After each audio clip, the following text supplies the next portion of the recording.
ಲಿಂಬಾವಳಿ ಅವರು ಹೇಳಿದಂತೆ ಇದು ಬಹಳ ದೊಡ್ಡ ಒಂದು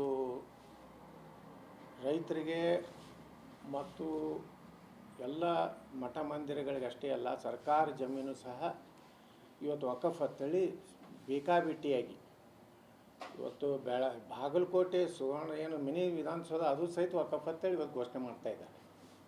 ಈ ಹಿನ್ನೆಲೆಯಲ್ಲಿ ನಾವು ಈಗಾಗಲೇ ಅವರೆಲ್ಲ ಹೇಳಿದ್ದಾರೆ. ನಾವು ಹೇಳುವುದೇನೆಂದರೆ ಇನ್ನೊಂದು ಅವರು ಅಂಶ ಅಂದರೆ ಟ್ರಿಬ್ಯುನಲ್ ಏನಿದೆ ಅದನ್ನು ರದ್ದಾಗೋದು. ಯಾವುದೇ ವಕಫ್ಗೆ ಸಂಬಂಧಪಟ್ಟಂಥ ಏನೇ ಕಾನೂನು ಹೋರಾಟ ಇದ್ದರೆ ನಮ್ಮ ನ್ಯಾಯಾಲಯಗಳಲ್ಲೇ ಅದು ಇತ್ಯರ್ಥ ಆಗೋದು. ಟ್ರಿಬ್ಯುನಲ್ ಅನ್ನುವಂಥದ್ದು ಒಂದು ದೊಡ್ಡ ಶಾಪ್ ಆಗಿಬಿಟ್ಟಿದೆ. ಯಾಕಂದರೆ ಅಲ್ಲಿ ಟ್ರಿಬ್ಯುನಲ್ ಇರೋರೆಲ್ಲ ಒಂದೇ ಕೋಮಿನವರು. ಅಲ್ಲಿ ಏನೋ ಒಬ್ಬ ರೈತ ಕೈ ಕಟ್ಕೊಂಡು ನಿಂದಿರಬೇಕು, ಅಪರಾಧಿ ಹಂಗೆ ರೈತನೇ ಪ್ರೂವ್ ಮಾಡಬೇಕಿದ್ದು ನನ್ನ ಜಮೀನು ನನ್ನ ಮುತ್ತಾತನ ಜಮೀನು ಅಂತೇಳಿ. ಅವ್ರಿಗೆ ಏನಾಗಿದೆ ಸೆಕ್ಷನ್ 40 ಏನೋ ಒಂದು ಇದರಲ್ಲಿ ಅವ್ರಿಗೆ ಯಾವುದು ಮನಸ್ಸಿಗೆ ಬರ್ತದೆ, ಯಾರಿಗೆ ವಕಫ್ಗೆ ಅನಿಸ್ಬಿಟ್ರೆ ಅದು ವಕಫ್ ಅಂತೇಳಿ. ಅದಕ್ಕೆ ನಾವು ಟ್ರಿಬ್ಯುನಲ್ನೇ ಪೂರ್ತಿ ರದ್ದು ಮಾಡಬೇಕು ಅನ್ನೋಂಥದ್ದು ಒಂದು. ಅಲ್ಲಿಂದ ಈಗಾಗಲೇ ಉಳಿದೆಲ್ಲ ಈಗ 2700 ಎಕರೆ ಗೌರ್ಮೆಂಟ್ ಲ್ಯಾಂಡ್ ಕಂದಾಯ ಜಮೀನನ್ನು ಇವತ್ತು ಅವ್ರಿಗೆ ಇದಕ್ಕೆ ಕಬ್ರಸ್ತಾನ ಕೊಡ್ಬೇಕಂತೇಳಿ ಸರ್ಕಾರ ಇಲ್ಲಿ ಒಟ್ಟಾರೆ ಅವರೊಂದು ನಿರ್ಣಯ ಮಾಡಿದ್ದಾರೆ. ಈ ರೀತಿ ಈಗ ಅವರು ಮೊದಲೇ 1,11,000 ಎಕರೆ ಕ್ಲೇಮ್ ಮಾಡ್ಲಕತ್ತಾರೆ. ಇದು ನಮ್ಮ ವಕಫದಂತೇಳಿ ಅಷ್ಟಕ್ಕೆ ಸೀಮಿತ ಆಗಿಲ್ಲ. ಈ ಉದಾಹರಣೆಗೆ ಬಿಜಾಪುರದಲ್ಲಿ ಮೊದಲು ಹೇಳಿದ್ದು ಜಮೀರ್ ಅಹ್ಮದ್ ಖಾನ್ ಬಂದಾಗ ವಕಫ್ ಅದಾಲತ್ ಹೇಳಿ ಹೇಳಿದ್ದು 11,000 ಎಕರೆ. ಇವತ್ತು ನಾವು ಜಿಲ್ಲಾಧಿಕಾರಿಗಳು ನಾವು ಹೋರಾಟ ಮಾಡೋ ಟೈಮ್ನಲ್ಲಿ ಕೊಟ್ಟಂಥ ಅಂಕಿ ಸಂಖ್ಯೆ 16,000 ಎಕರೆ. ಇನ್ನೂ ಎಟ್ ಟು ಬಿ ವಕಫ್ ಅಂತೇಳಿ ಒಂದು ಲಿಸ್ಟ್ ಮಾಡಿದ್ದಾರೆ. ಅಂದರೆ ವಕಫ್ಗೆ ಇದು ನಾವು ತಗೋಬಹುದು ಎಟ್ ಟು ಬಿ ಅಂತೇಳಿ ಒಂದು ಲಿಸ್ಟ್ ಇದೆ. ಅದು ಸುಮಾರು ನಮ್ಮ ಜಿಲ್ಲೆಯಲ್ಲೇ ಒಂದು 10,000 ಎಕರೆ ಇದೆ.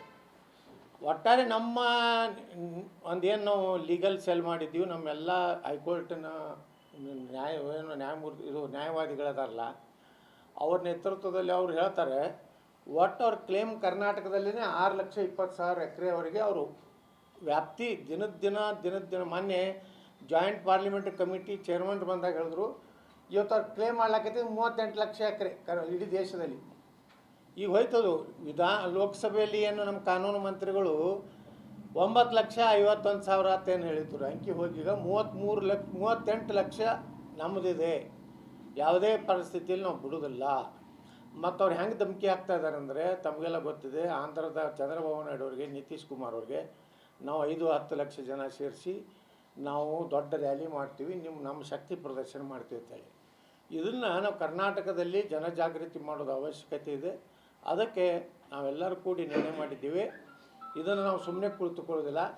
ಎಲ್ಲ ಇಡೀ ರಾಜ್ಯದ ಪ್ರತಿಯೊಂದು ಒಂದೊಂದು ದಿವಸ ಹೋಗಿ ಎಲ್ಲೆಲ್ಲಿ ಯಾವ ರೀತಿ ಯಾವ ತಾಲೂಕಿನಲ್ಲಿ ಆಗಿದೆ ಅಲ್ಲಿ ಹೋಗಿ ಅವ್ರ ಜೊತೆ ಚರ್ಚೆ ಮಾಡಿ ಮುಂದೆ ಜಾಯಿಂಟ್ ಪಾರ್ಲಿಮೆಂಟ್ರಿ ಕಮಿಟಿಗೆ ಒಂದು ಪೂರ್ಣವಾದಂಥ ವರದಿಯನ್ನು ಕೊಡ್ತೀವಿ ಅಂತ ಹೇಳಿದ್ದೀವಿ. ನಮ್ಮ ಅಧ್ಯಕ್ಷರೇನಿದ್ದಾರೆ ಜಗದಂಬಿಕಾ ಪಾಲ್ ಅವರು, ನೀವೆಲ್ಲನೂ ವರದಿ ರೆಡಿ ಮಾಡಿರಿ. ಭಾಳ ಒಂದು ಮಾದರಿಯಾಗಿ ವಿಜಾಪುರನಲ್ಲಿ ಮಾಡಿದ್ದೀರಿ.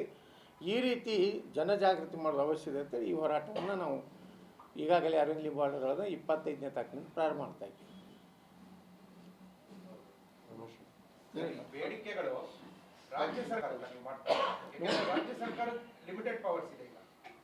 ನೋಡಿರಿ, ಎರಡಕ್ಕೂ ಬೇಡಿಕೆ ಇದೆ ನಮಗೆ. ನಮ್ಮ ಹೋರಾಟ ಈಗಾಗಲೇ ಕೇಂದ್ರ ಸರ್ಕಾರ ಬಿಲ್ ಅಮೆಂಡ್ಮೆಂಟ್ ಮಾಡಲಿಕ್ಕೆ ತಯಾರಾಗಿದೆ. ಸುಮಾರು 42 ಸಂಶೋಧನೆಗಳು ಮಾಡಿ ಅವರನ್ನು ಇದು ಮಾಡಬೇಕಾದ್ರೆ ಆದರೆ ಅಷ್ಟಕ್ಕೆ ಸಾಲುವುದಿಲ್ಲ. ಇದೊಂದು ಮಹಾ ರೋಗ. ಇದು ನಮ್ಮ ಡಿಮಾಂಡ್ ಏನಿದೆ ಅದು ರಾಷ್ಟ್ರೀಕರಣ ಆಗಬೇಕು. ಅದು ಪೂರ್ತಿ ವಕಫ್ನೇ ಆ್ಯಕ್ಟ್ನೇ ರದ್ದಾಗಬೇಕು. ನಮ್ಮ ದೇಶಕ್ಕೆ ಅದು ಅವಶ್ಯನೇ ಇಲ್ಲ.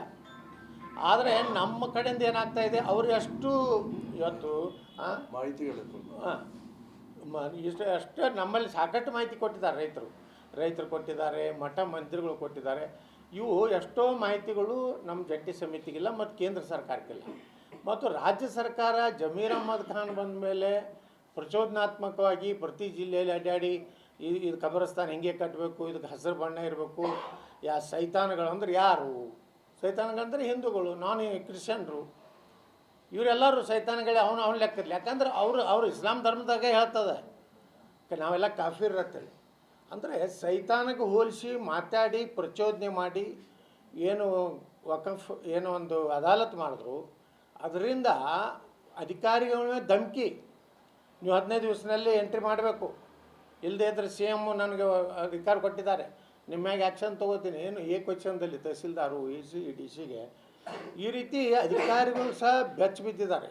ಅವರು ಸಹ ಆಫ್ ದಿ ರೆಕಾರ್ಡ್ ನಮ್ಗೆ ಹೇಳ್ತಾರೆ, ಏನು ಸರ್ ಇದು, ಅವನು ಏನು ಬೇಕಾದ್ದು ನಮ್ಗೆ ಬಾಯಿಗೆ ಬಂದಂಗೆ ಮಾತಾಡ್ತಾನೆ, ಇದು ಏನಾದರೂ ಒಂದು ಇದು ಆಗಬೇಕು ಅನ್ನೋ ನಾವು ಎಲ್ಲ ಅಧಿಕಾರಿಗಳಿಗೆ ಹೇಳಿದ್ದೇನು, ನೀವು ಅಮೆಂಡ್ಮೆಂಟ್ ಆಗುತ್ತಾನೆ ಯಾವುದೇ ಎಂಟ್ರಿ ಮಾಡ್ತಕ್ಕಂಥಲ್ಲ. ಅಮೆಂಡ್ಮೆಂಟದ ಸ್ವರೂಪನೂ ಬದಲಾವಣೆ ಆಗ್ಬೋದು ನಾಳೆ ಲೋಕಸಭೆಯಲ್ಲಿ, ಇಷ್ಟಕ್ಕೆ ಸೀಮಿತ ಆಗೋದಿಲ್ಲ. ನಾವು ಡಿಮಾಂಡ್ ಹೇಳಕತ್ತಿದ್ದು ಟ್ರಿಬ್ಯುನಲ್ ರದ್ದಾಗಬೇಕು. ಟ್ರಿಬ್ಯುನಲ್ ರದ್ದಾಗದೇ ಇದ್ದರೆ ನಮ್ಮ ಯಾವ ರೈತರಿಗೆ, ಇವತ್ತು ಮುಸ್ಲಿಂ ರೈತರು ಅದಾರೆ, ಅವು ಮುಲ್ಲಾ ಜಾಗೀರ್ದಾರ್ ಇನಾಮ್ದಾರ್ ಮುಸ್ಲಿಂ ಜನಾಂಗದಾಗೂ ಕೆಲವೊಂದು ಹಿಂದೆ ಅವ್ರಿಗೂ ಅದನ್ನು ಇದರಲ್ಲಿ ಅವ್ರಿಗೆ ದಾನ ರೂಪದಲ್ಲಿಯೋ ತೊಗೊಂಡು ಅವು ಸಹಿತ ವಕಫ್ ಆಗಿವೆ. ಅವರು ಈ ಹೋರಾಟದ ಪರವಾಗಿಯೇ ಇದ್ದಾರೆ. ಅವರು ಪತ್ರಿಕಾಗೋಷ್ಠಿ ಇವತ್ತು ಬಿಜಾಪುರದಲ್ಲಿ ಪತ್ರಿಕಾಗೋಷ್ಠಿ ಮಾಡಿದ್ದಾರೆ, ಧಾರವಾಡದಲ್ಲಿ ಮಾಡಿದ್ದಾರೆ. ಈ ರೀತಿ ಒಂದು ಭಾಳ ಜ್ವಲಂತ ಸಮಸ್ಯೆ ಇರೋದ್ರಿಂದ ನಾವು ಸುಮ್ಮನೆ ಕೈ ಕಟ್ಕೊಂಡು ಕೊಟ್ಟಬಾರ್ದು. ಇದಕ್ಕೆ ಜನಜಾಗೃತಿ ಮಾಡಬೇಕು. ಇಡೀ ರಾಜ್ಯದಲ್ಲಿ ಈ ಒಂದು ವಕಫ್ ಅನ್ನೋಂಥ ಕರಾಳ ಶಾಸನ ಬಗ್ಗೆ ಮನವರಿಕೆ ಮಾಡಿಕೊಳ್ಳುವಂಥ ಒಂದು ಹೋರಾಟ.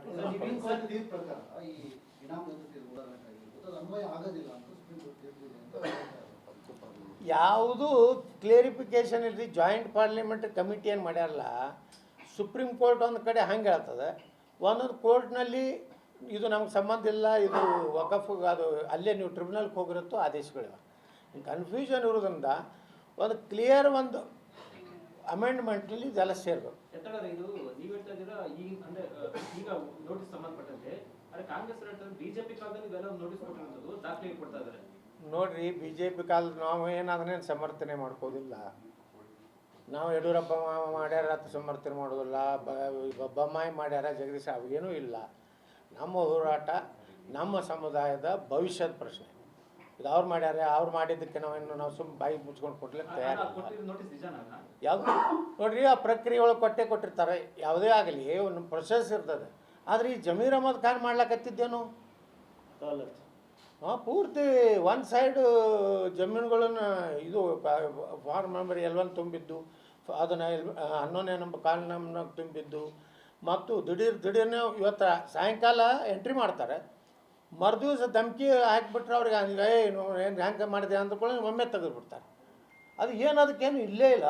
ಒಬ್ಬ ರೈತ ತನ್ನ ಕುಟುಂಬದ ವಾರಸಾದಾರನ ಮಾಡಲಿಕ್ಕೆ ಅಥವಾ ಬ್ಯಾಂಕ್ ಸಾಲ ತೊಗೊಲಿಕ್ಕೆ ಹೋದ್ರೆ ತಿಂಗಳಾನುಗಟ್ಟಲೆ ತಹಸೀಲ್ದಾರ್ ಕಚೇರಿ, ಗ್ರಾಮ ಲೆಕ್ಕಿಗನ ಕಚೇರಿ ಅಡ್ಡಾಡಬೇಕು. ಇಲ್ಲಿ ಏನೂ ಇಲ್ಲೇ ಇಲ್ಲ. ಅವನಿಗೆ ತಹಸೀಲ್ದಾರ್ ಕೈಗೆ ಅವನೇನು ಪಾಸ್ವರ್ಡ್ ಇರ್ತದೆ, ಅವ್ನು ಹೊಡಿತಾನೆ. ಒಂದು ದಿವಸ ಕರ್ನಾಟಕ ವಕಫ್ ಬೋರ್ಡ್ ಕೌನ್ಸಿಲ್ನಲ್ಲಿ ಸುನ್ನಿ ಬೆಂಗಳೂರು ಬರ್ತದೆ, ಮರುದಿವಸ ನೀವು ಇಂಡಿ ಒಳಗೆ ಹಂಗೆ ಆಯಿತು. ಒಬ್ಬ ತಹಸೀಲ್ದಾರ್ ಕೇಳಿದ್ರೆ ಯಾವ ಇದು ತಳಗ ಇಲ್ಲ ಸರ್ ನಾ ಈಗ ತೆಗಿತಾನೆ ತೆಗೆದುಬಿಟ್ಟ. ಹಿಂಗೆ ನಡೆದ್ಬಿಟ್ಟದ್ರಿ ಎಲ್ಲೆಲ್ಲಿ. ಈಗ ನಾನು ನಿನ್ನೇನು ಮಾಧ್ಯಮದಾಗ ನೋಡಿದ್ರಿ, ನಾನು ಮುಂಜಾನೆ ಸಾಯಂಕಾಲ ಸೇರಿಸಿದ್ರು ಮುಂಜಾನೆ ತೆಗೆದುಕೊಟ್ಟು. ಇವತ್ತು ಬಿದರ್ನಲ್ಲೇ 13,500 ಎಕರೆ ವಕಫ್ ಅಂತ ಕ್ಲೇಮ್ ಮಾಡ್ಲಕತ್ತ. ಮುಖ್ಯಮಂತ್ರಿಗಳು ಹೇಳಿದಾರಲ್ಲ ಸರ್, ನೀವು ಯಾವ ನೋಟಿಸ್ ಕೊಟ್ಟಿದ್ದೀವಿ ಎಲ್ಲ ವಾಪಸ್ ತಗೋತೀವಿ, ಅದು ಬಿಜೆಪಿ ರಾಜಕಾರಣ ಮಾಡ್ತಾರೆ ಇದನ್ನು ಸುಮ್ಮನೆ. ಸರ್, ನೋಟಿಸ್ ಕೊಟ್ಟಿದ್ದು ವಾಪಸ್ ತಗೋದು ಒಂದು ಭಾಗ, ನೋಟಿಸ್ ಕೊಡ್ಲಾರ್ದೇ ಎಂಟ್ರಿ ಮಾಡ್ಯಾರಲ್ಲ. ನಾವು ಹೇಳೋದು ಬರೀ ನೋಟಿಸ್ ಕೊಟ್ಟಿದ್ರಲ್ಲ ಅಷ್ಟೇ ಅಲ್ಲ, ನೋಟಿಸ್ ಕೊಡ್ಲಾರ್ದೇನೂ ಎಂಟ್ರಿ ಮಾಡ್ಯಾರ. ನೋಡಿರಿ, 2001 ಬಿಜಾಪುರ ಜಿಲ್ಲೆಯದು ಸಿಂದಗಿ ತಾಲೂಕಿನ ಯರಗಲ್ ಬಿಕೆದು ಒಂದು ಉದಾಹರಣೆ ಕೊಡ್ತೀನಿ. ಅವರಿಗೆ ಏನೂ ಗೊತ್ತಿಲ್ಲ ಪಾಪ. ಈ ಒಂದು ಹೋರಾಟ ನಾವು ಪ್ರಾರಂಭ ಮಾಡಿದ್ಮೇಲೆ ಆ ಮಠದ ಸ್ವಾಮಿಗಳು ಶಂಕರ ಮಠ ಹತ್ತಿದೆ 8 ಎಕರೆ, ಅವ್ರಿಗೆ ಗೊತ್ತೇ ಇಲ್ಲ. 2018ರಿಂದ ಅವರು ಉತ್ತಾರಿ ತೆಗಿಲಿಕ್ಕೆ ಹೋಗಿಲ್ಲ ರೀ, ಲ್ಯಾಂಡ್ ರೆಕಾರ್ಡ್ಸ್ ತೆಗೆದೇ ಇಲ್ಲ. ಅದಕ್ಕೆ ನಮ್ಮದೇ ಇತ್ತು ಬಿಡೋಂತಾರೆ. ನಮ್ಮ ಮಾನ್ಯ ಹೋರಾಟ ಚಾಲು ಆದ್ಮ್ಯಾಗ ಹೋಗಿ ತೆಗಿಲಿಕ್ಕೆ ಹೋಗ್ತಾರೆ, ಅದರೊಳಗೆ ವಕಫ್ ಅಂತ ಬಂದಿದೆ. ನಾವು ಎಂದು ವಾಲ್ಮೀಕಿ ಇದರಲ್ಲಿ ಅನುಮತಿ ಕೇಳಿದ್ದೀವಿ, ಕೊಡಲಿಲ್ಲ. ಈಗ ನಾವು ಜನಹಿತದಿಂದ ನಮ್ಮ ಪಕ್ಷ ಈಗಾಗಲೇ ಕೇಂದ್ರ ಅಮೆಂಡ್ಮೆಂಟ್ ಮಾಡೋದ್ರ ಮೂಲಕ ಬಿಲ್ ಪಾರ್ಲಿಮೆಂಟ್ನಲ್ಲಿ ತಂದಾರೆ. ಪ್ರಧಾನಮಂತ್ರಿಗಳು ಸಹ ಅದಕ್ಕೆ ಧ್ವನಿಗೂಡಿಸಿದ್ದಾರೆ, ನಮ್ಮ ಗೃಹ ಮಂತ್ರಿಗಳು ಧ್ವನಿಗೂಡಿಸಿದ್ದಾರೆ. ಇದರ ಅರ್ಥ ಭಾರತೀಯ ಜನತಾ ಪಾರ್ಟಿ ನಮ್ಮ ಹೋರಾಟಕ್ಕೆ ಸಂಪೂರ್ಣ ಬೆಂಬಲ ಇದೆ. ಯಾರಿಗೆ ಜನರ ಬಗ್ಗೆ, ರೈತರ ಬಗ್ಗೆ, ಮಠ ಮಂದಿರಗಳ ಬಗ್ಗೆ ಸರ್ಕಾರಿ ಜಮೀನುಗಳ ಬಗ್ಗೆ ಯಾರಿಗೆ ಕಳಕಳಿ ಇದೆ ಅದು ಯಾವುದೇ ಪಕ್ಷದವರಿದ್ದರೂ ಜಾಯ್ನ್ ಆಗ್ಬೋದು. ಇವತ್ತು ಇವನ್ ಕಾಂಗ್ರೆಸ್ MP ಗಳು ಸಹಿತ ಘೋಷಣೆ ಮಾಡ್ಬೋದು ಹೇಗಂದರೆ ನಾವು ಏನು ಕೇಂದ್ರ ಸರ್ಕಾರ ತಂದಂಥ ವಕಫ್ ಅಮೆಂಡ್ಮೆಂಟ್ ಬಿಲ್ಲಿಗೆ ನಾವು ಬೆಂಬಲ ಕೊಡ್ತೀವಿ. ನಮ್ಮ ಬೆಂಬಲ ಅಲ್ಲಿ ಕೈ ಎತ್ತು ಆಗೋದಿಲ್ಲ ಅಂದರೆ ನಾವು ಅಬ್ಸೆಂಟ್ ಉಳಿತೀವಿ. ಯಾಕಂದರೆ ಎಲ್ಲ ಈ ಜನ ವೋಟ್ ಹಾಕಿದ ಮ್ಯಾಗೇ ಅವರು MP ಆಗಿದ್ದು. ಅದನ್ನು ನಾನು ಹೇಳ್ತೀನಿ, MP ಗಳಿಗೂ ವಿನಂತಿ ಮಾಡ್ಕೊತೀನಿ, ಕಾಂಗ್ರೆಸ್ಸು JDS MLAಗಳಿಗೂ ವಿನಂತಿ ಮಾಡ್ಕೊತೀನಿ, ನಿಮಗೆ ಈ ಜನರ ಬಗ್ಗೆ ಕಳಿದ್ರೆ ನೀವು ಬಂದು ಭಾಗವಹಿಸಿ. ನಾವು ಇದನ್ನು ನೇತೃತ್ವ ಭಾರತೀಯ ಜನತಾ ಪಾರ್ಟಿ ತೊಗೊಂಡಿನಿ. ಯಾವುದೇ ಒಬ್ಬ ವ್ಯಕ್ತಿ ಅಲ್ಲ, ಸಮಗ್ರ ಭಾರತೀಯ ಜನತಾ ಪಾರ್ಟಿ ಯಾವ ಮುಖಂಡರು ರಾಜ್ಯ ಅಧ್ಯಕ್ಷ ಆಗಿ ಆದಿಯಾಗಿ ಕಳಕಳಿದ್ರೆ ಬರಲಿ, ಇಲ್ಲಾಂದ್ರೆ ಬಿಡಲಿ. ಸರ್ ಅದು ಜನಜಾಗೃತಿ ಮಾಡ್ಬೇಕಲ್ರಿ. ಜನ ಇನ್ನ ಮುಗ್ಧ ಜನ ಅದಾರಿ, ಅವ್ಕೆ ಗುರ್ತೇ ಇಲ್ಲ. ಎಷ್ಟೋ ವಿದೌಟ್ ನೋಟಿಸ್ ಎಂಟ್ರಿ ಆಗಿಬಿಟ್ಟು ಮಠದ್ದೇ ಸರ್ ಒಬ್ಬ ಸ್ವಾಮೀಜಿ ಬಂದು ಕಣ್ಣೀರು ಹಾಕ್ತಿದ್ದ ನಮ್ಮ ಮುಂದೆ. ಈ 2018 ಆ ಪಾಪ ಎಂದೂ ರೆಕಾರ್ಡ್ ತೆಗೆದೇ ಇಲ್ಲ. ಮೊನ್ನೆ ನಾವು ಎಲ್ಲ ಇದು ಮಾಡಿದ್ಮೇಲೆ ಹೋಗಿ ತೆಗೆದ್ರೆ ಕರ್ನಾಟಕ ವಕಫ್ ಸುನ್ನಿ ಮಂಡಳಿ ಬೆಂಗಳೂರು ಗಾಬರಿ ಆಗಿಬಿಟ್ರು. ಒಂದು ಮಠ ರೀ, ಅದು ಸುಮಾರು 1000 ವರ್ಷದ ಮಠ. ಅದಕ್ಕೆ ಇನ್ನೂ ಎಲ್ಲೆಲ್ಲಿ ಏನಿದೆ ಇವತ್ತು ನೋಡ್ರಿ. ಮೊನ್ನೆ ಬಿದರ್ದವ್ರು ಬಂದಿದ್ರು ಬಿಜಾಪುರಕ್ಕೆ. ಅವ್ರು ಹೇಳಿದ್ರು ರೈತರು ನಿಜಾಮೇನೋ ಹಿಂದೆ ನಿಜಾಮ್ ಇವ್ರ ಪೂರ್ವಜರಿಗೆ ಹಿಂಗೆ ತೋರಿಸ್ಬಿಟ್ಟತ್ತ. ಇದೆಲ್ಲ ತುಂಬ್ಕೋದೇ ಅವನು ನಿಮಗೆಲ್ಲ ಕೊಟ್ಟು ಹಿಂಗೆ ತೋರಿಸ್ಬಿಟ್ಟತ್ರಿ ಎಲ್ಲ. ಅದು ಸದಾಶಿವ ದಾಟ್ತಿತ್ತು, ಮುಂದೆ RM ಎಕ್ಸ್ಟೆನ್ಷನ್ ಎಲ್ಲಿ ಹೋಗ್ತಿತ್ತು ಗೊತ್ತಿಲ್ಲ. ಅವನ ಕೈಯಾಗ ಕಣ್ಣ ಎಲ್ಲಿತ್ತಾನ ಅಂತ ಹೇಳ್ಬಿಟ್ಟತ್ತ.